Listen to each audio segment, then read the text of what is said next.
Assalamualaikum warahmatullahi wabarakatuh. My name is Alfia Solawati. My student ID number 20020010049.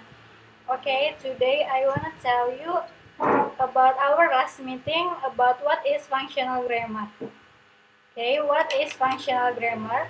Functional grammar is a way of spoken and written language according to its function.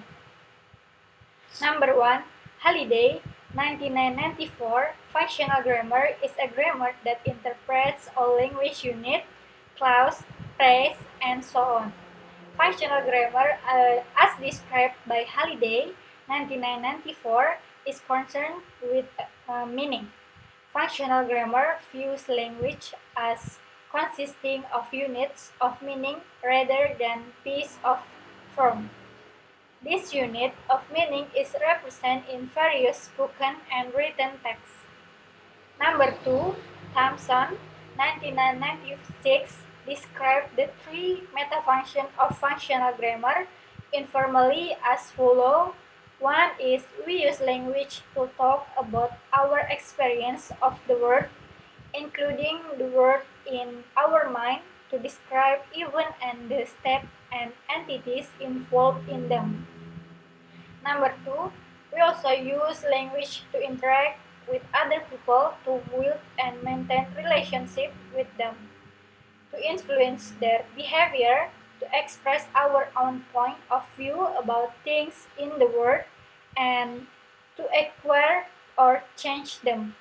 Number 3, finally, in using language, we organize our message in a way that show how they fit into other message around them and with the broader context in which we speak or write. Number 3, similarly, Martin Matheson and Painter, 1997, define functional grammar as a way of looking at grammar in terms of how grammar is used. In linguistics, formal grammar, which is an alternative to functional grammar, has to do with the way our genes limit the form for our grammar and thus limit what a person can and cannot say. Contrast, it focuses on developing grammatical system as means for people to interact with one another. Functional grammar sees grammar as being shaped by and playing an important role in shaping the way we proceed with our lives. The orientation is more social than biological.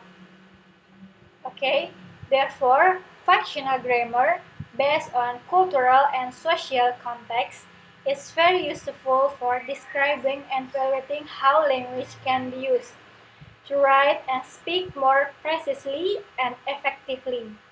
Using functional grammar can help us read more carefully and critically. Okay, next is key concept in functional grammar. In traditional grammar, there are 10 parts of speech. The first is noun, verbs, adjective, adverb, pronoun, numbers, article, preposition, conjunction, and interjection. Then, each of these 10 classes can be divided into subcategories based on their function. In addition, traditional grammar analyzes sentence structure into subject, predicate, object, attributive, adverbial, and complementary. Okay, next is in functional grammar, English words are grouped into 4 groups: noun groups, verb groups, adjective groups, and preposition groups. Functional grammar assigns clauses different function labels depending on the 3 types of metafunction. For example, in traditional grammar, there are subject, predicator, and adverbial. In functional grammar, theme and rhyme. In functional grammar, goal, process, and circumstance. Based on current book on functional grammar, its key concepts include function and system, hierarchical ranking of unit, word order, word groups, function of the sentence, theme, mood, transitivity, and the clauses complex. Okay, the first is function and systems. Functional grammar looks at how language works in terms of the functional relationship of its constituent part and the system of choice we make each time we use language. For example, when we give a statement in the form of a suggestion, we have the possibility to start with I think you should, I suggest you, you ought to get, or you had better. That way we can imagine what the other person will say and maintain the basic word order of a statement. Number two, hierarchy of linguistic unit.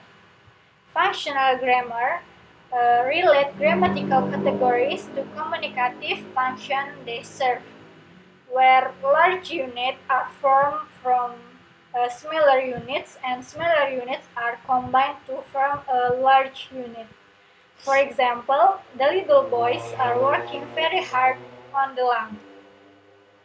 Here, the two morpheme boy and s form one word, boys.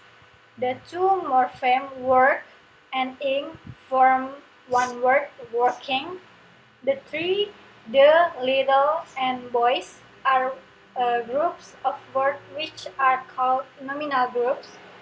In this class, there are four groups of words in all. The first one is nominal groups, and number two is verbal groups are working, adverbial groups very hard, and prepositional groups on the lam. So, in functional grammar, clause is the highest grammatical unit made up of one or more groups. Each group consists of one or more words, and each word consists of one or more morphemes. The morphemes is the minimal unit. This rating scale is a basic concept in functional grammar. Okay, number three is clauses and sentences. As we know previously, clauses is the highest unit of functional grammar. In traditional grammar, a sentence is a standalone syntactic unit and is traditionally divided into two parts, a subject and a predicate, or a sentence is a grammatical unit composed of one or more clauses. A clause is a grammatical unit that includes at a minimum an explicit or implicit predicate and subject, and express a preposition. Therefore, the concept of a clause is very different from a concept sentence. Number four, theme. It is concerned with the current starting point in relation to what will come after. Next, the message of the clause is what is present tense against the background of the starting point, which is called the rhyme. For example, last night a girl was drowned in this river. Last night is them, and a girl was drowned in this river is rhyme. Okay, so it can be said that the theme in the clause is the starting point for the development of a text.